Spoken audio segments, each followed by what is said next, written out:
You ever have those days where you just don't want to wake up?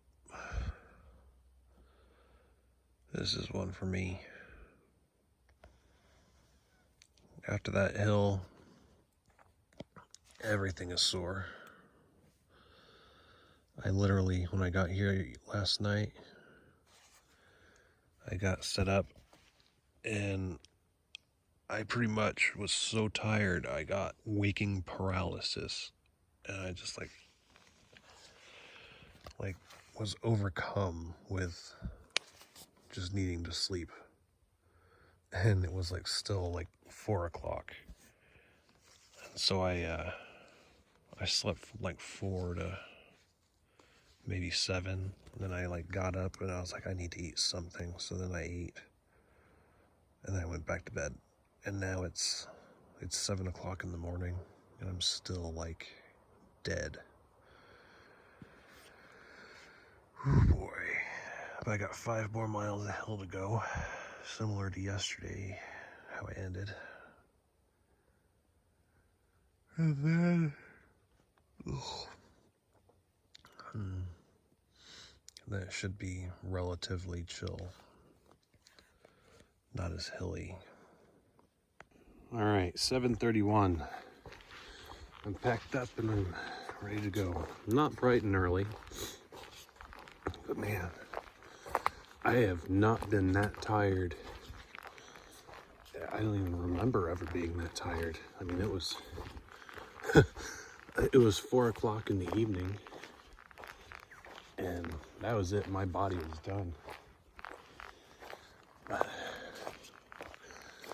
All right, so last night there sounded like a deer was coming up the really steep hill right next to my tent. I was like, are you serious, man?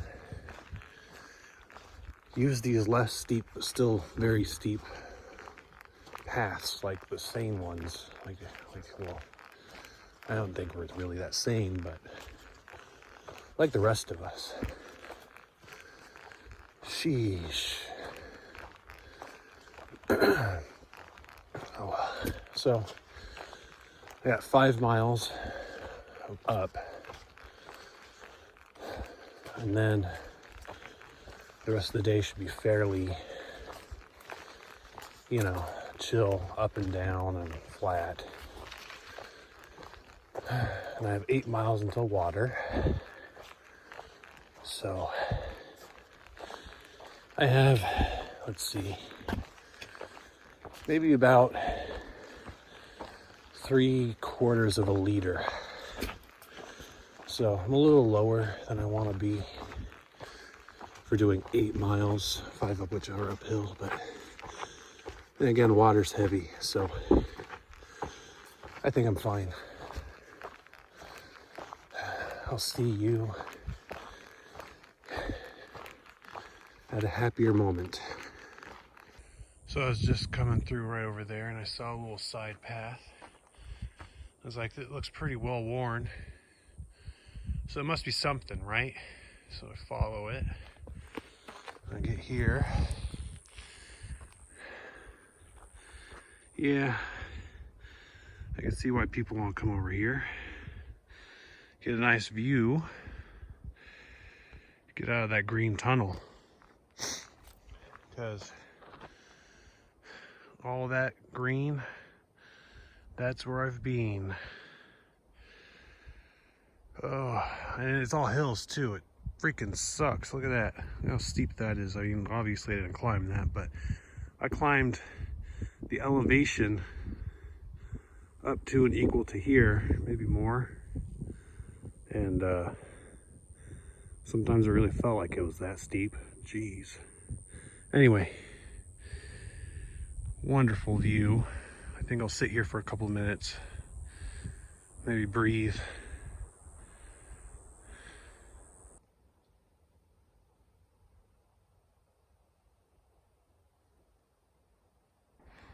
Well, what started off as a little side path with a view turned into 10 minutes and then 30 more minutes of of reflection and meditation. Just thinking about life, thinking about God, thinking about everything really, and nothing. But interesting what a view can do. And just the thoughts and the feelings and the realizations you can come to just by looking at a mountain. Yeah, I won't go over everything that I thought and concluded. Everybody has their own journeys when it comes to these things, but definitely a worthwhile experience, I'd say. Now, I could have used that 40 minutes to be almost all the way at the top of this climb, because it's going to be another hour or so, but you know, I'll be okay with the physical climb now, because I did my mental climb just moments ago. Man, look how steep this is. This is really annoying. Oof. There, here's another spot. Right? Yep.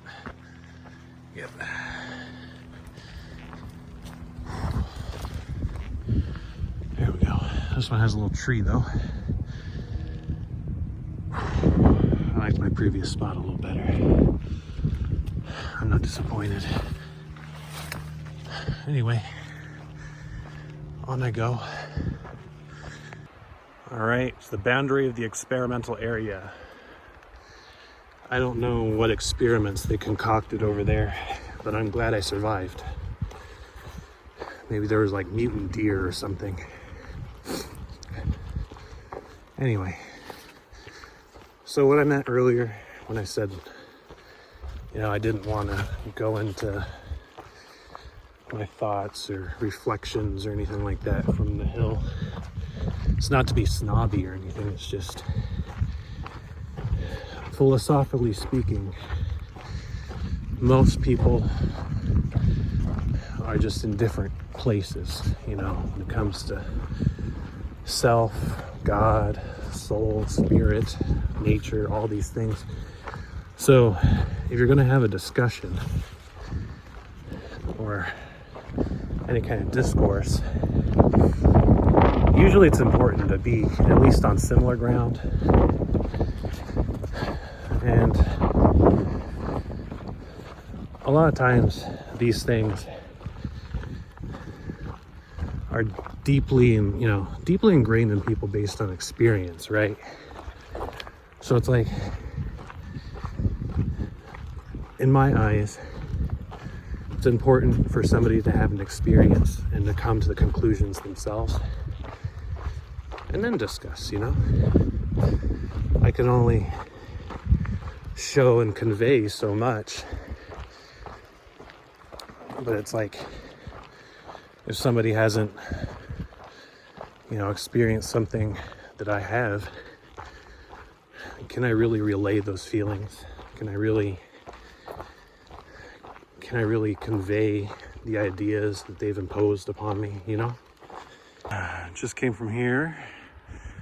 Nice little junction signs here. Very good looking.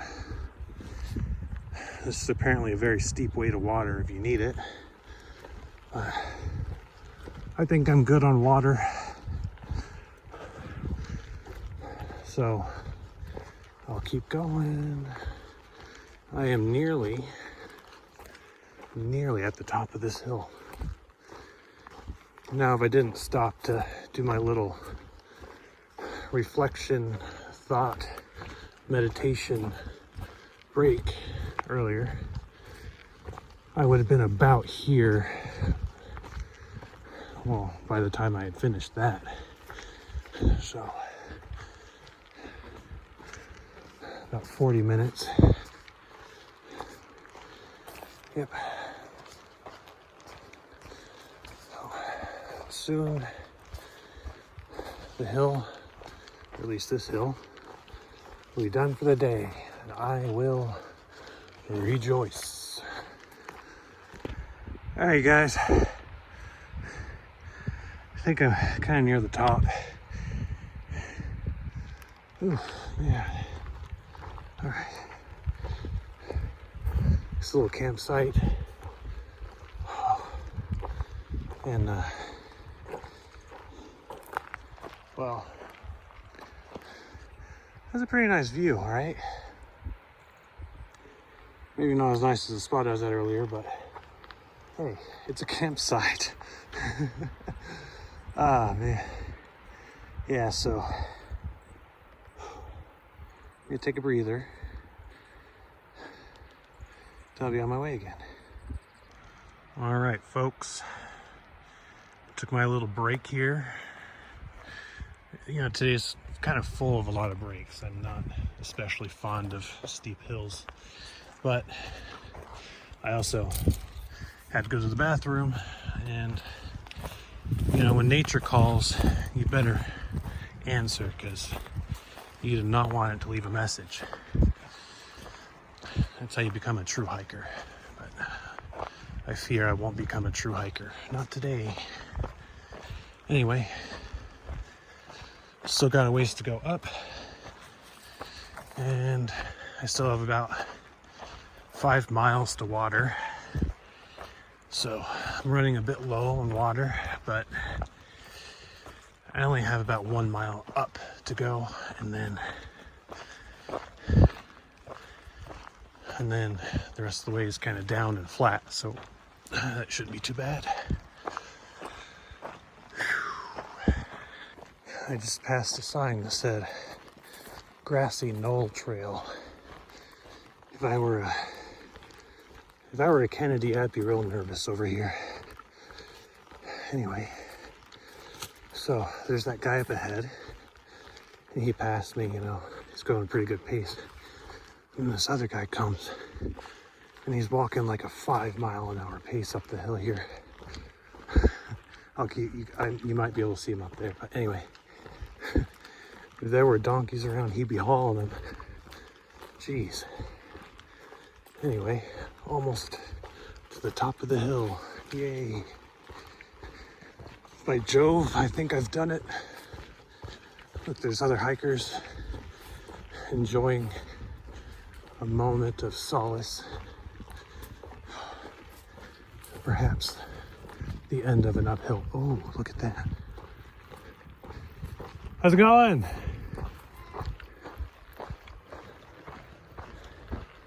Wow. Adams.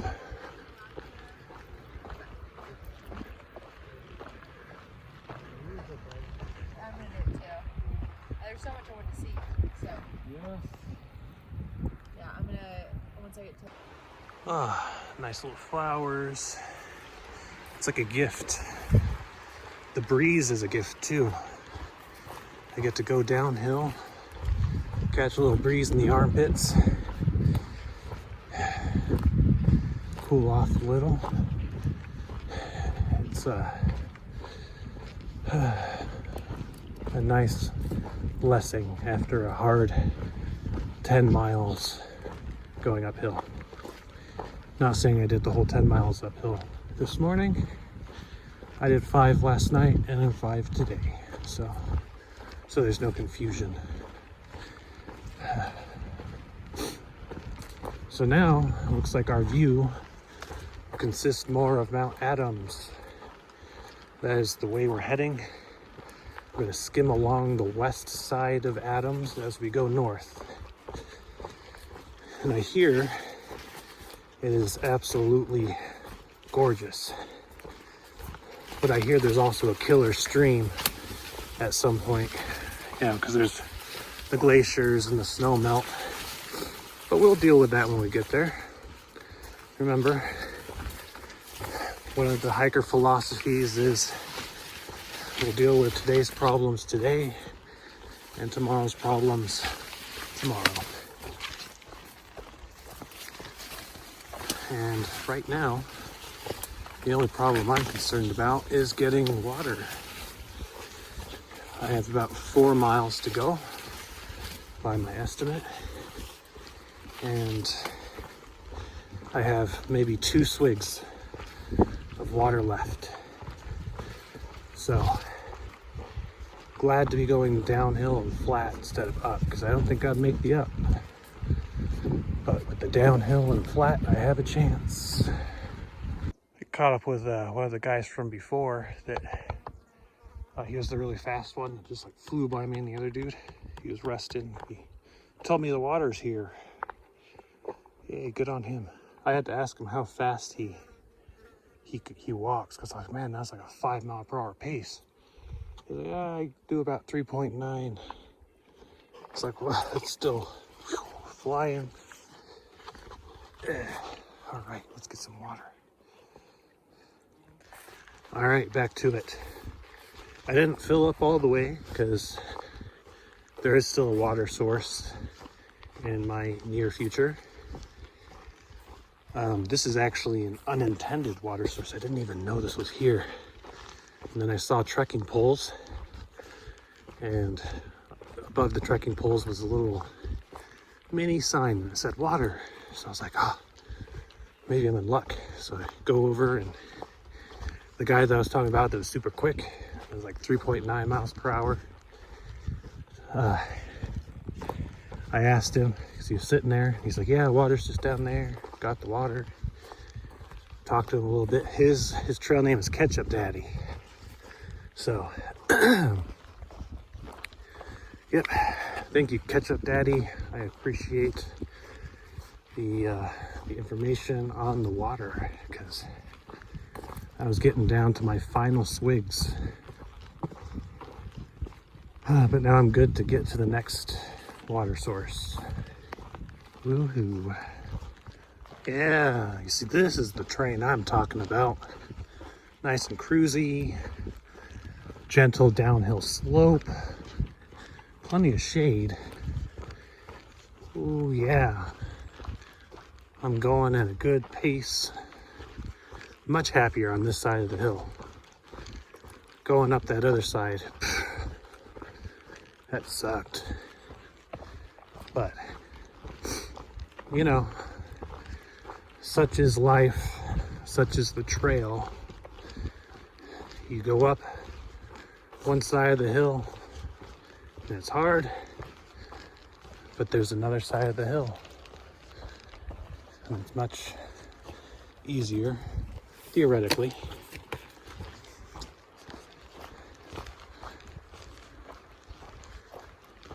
All right, got my water source here. Finished getting some water.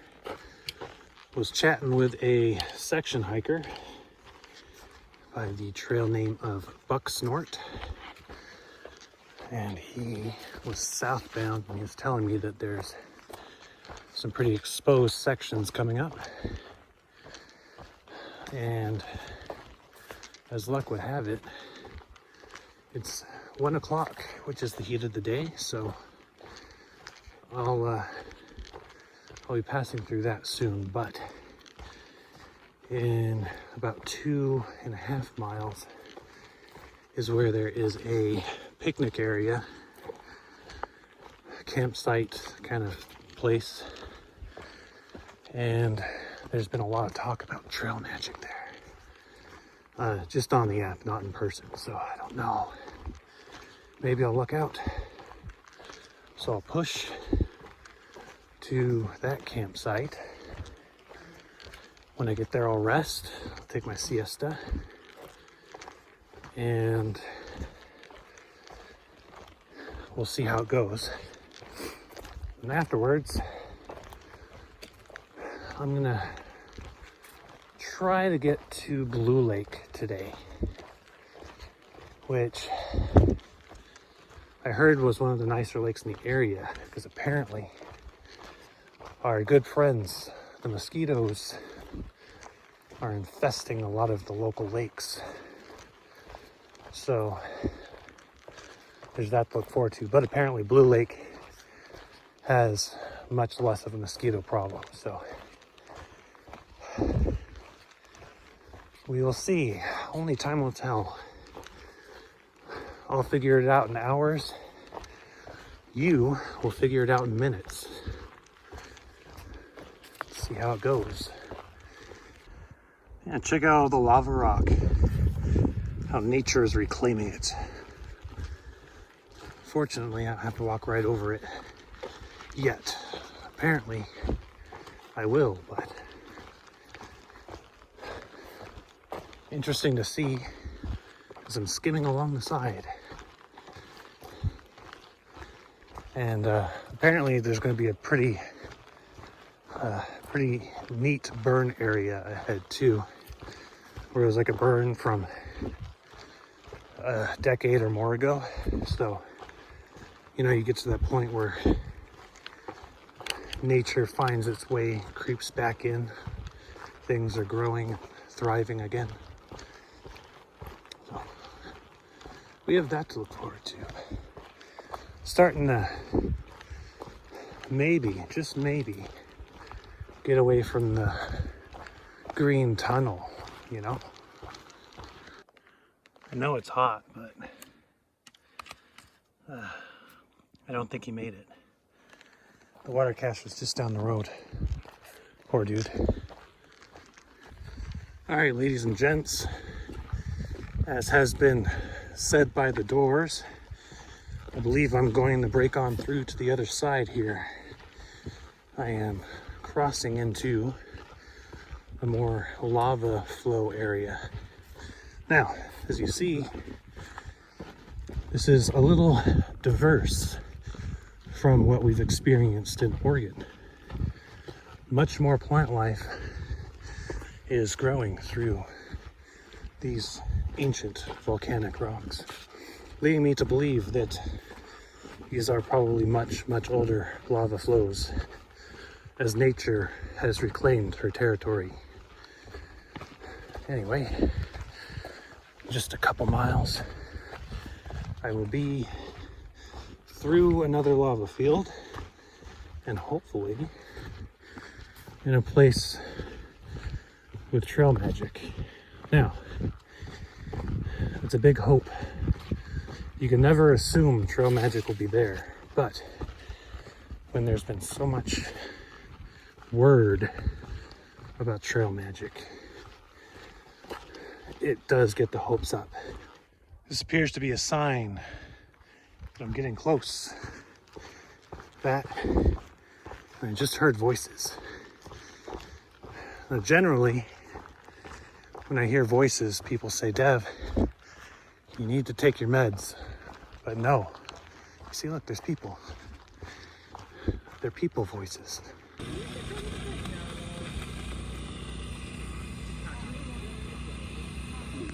All right, this was Crest Camp.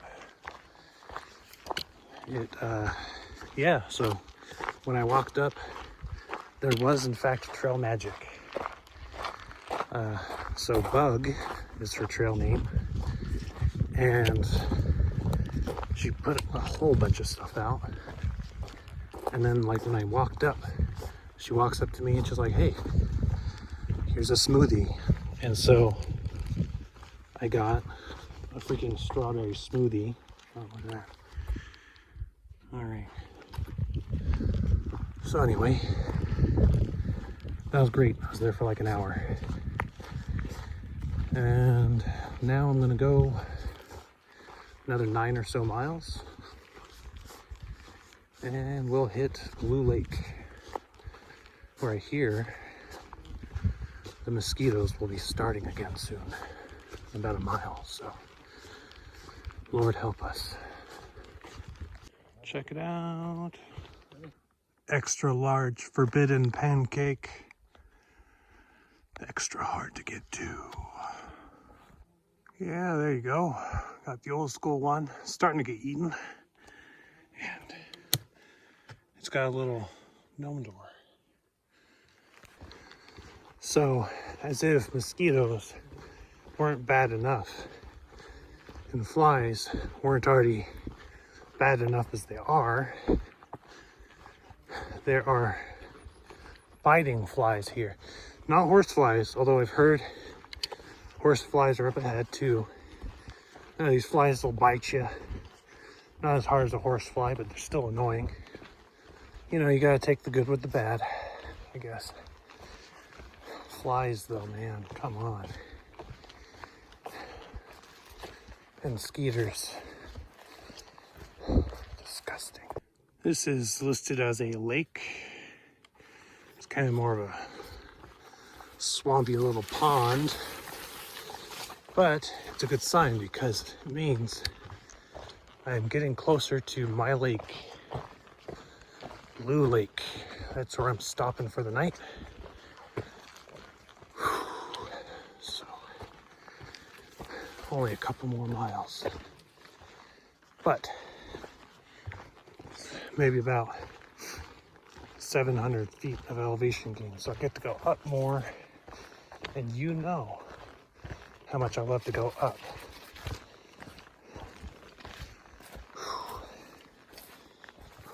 All right.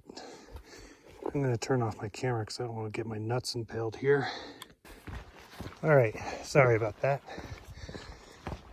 All goods good and accounted for. Now, I was thinking earlier, you see, yesterday I was talking with one of the trail angels, Bird Bath, and he was mentioning on how when he finished the trail, he got hit really hard with post-trail depression. And you know, I've heard this is kind of, well, really common. You know, you're out in nature for months, kind of living life, doing pretty much whatever you want to do, as long as you're walking, seeing beautiful things, answer to no one, except for maybe a ranger and a bear. And then you hit the Canadian border, you go back home, and they put you in a 9-to-5, put you in a cubicle box until you fill a coffin box, you know? And, well, I've often wondered about the post-trail depression and how it's going to impact me, because, you know, I guess it's one of those things that you kind of want to prepare for. You know, a lot of the times I think I have so much stuff that I'm planning to do when I get back. I wonder if that's going to make a difference. Like, I have all of these plans, these things I want to do with people, things I want to do with my life. And I just wonder if that's going to combat the post-trail depression, or if it's inevitable. It's just, you know, the change of lifestyle will just be what triggers it. I don't know. I'll have to monitor and discuss when that happens. I'll make little post-trail videos. Okay, well, anyway. And I mean, that's one of my other plans too, so I'm probably gonna talk about gear, which people will probably be bored about because they'll be like, I don't care. But people want to see the trail. They want to see what you did on it or what you used to get through it. I don't know. I'll do it regardless. And oh no, the mosquitoes are coming. Ah, shit. Okay, I gotta go. Nice little post here. And we have Indian Racetrack. They were able to go so fast because they had mosquitoes chasing them if they went too slow. Okay, so I'm starting to get a view again.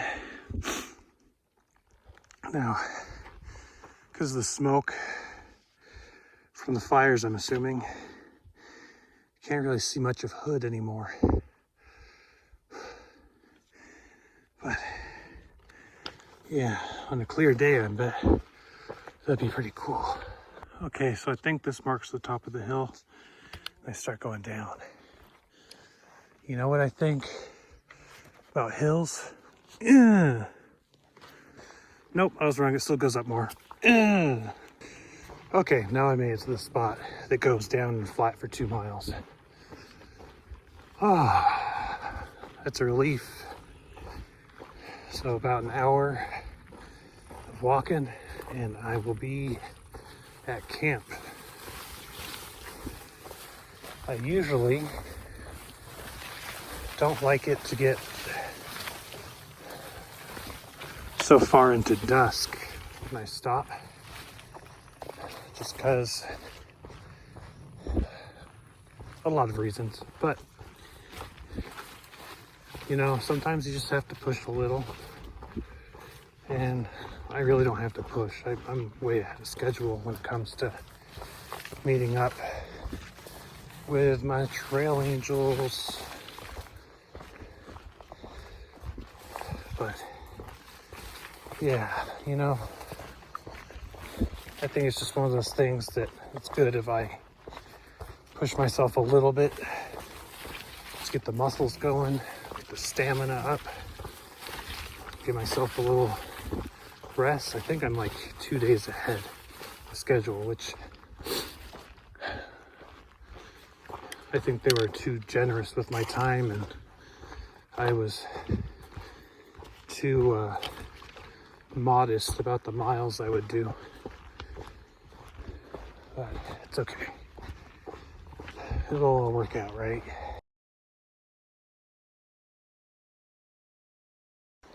It was a surprise up to get to that view. But I think, I hope, I pray the rest is down today. It's only like a mile and change, so the end is in sight. Dude. Holy crap, look at that. Like, it was the size of my finger, maybe bigger.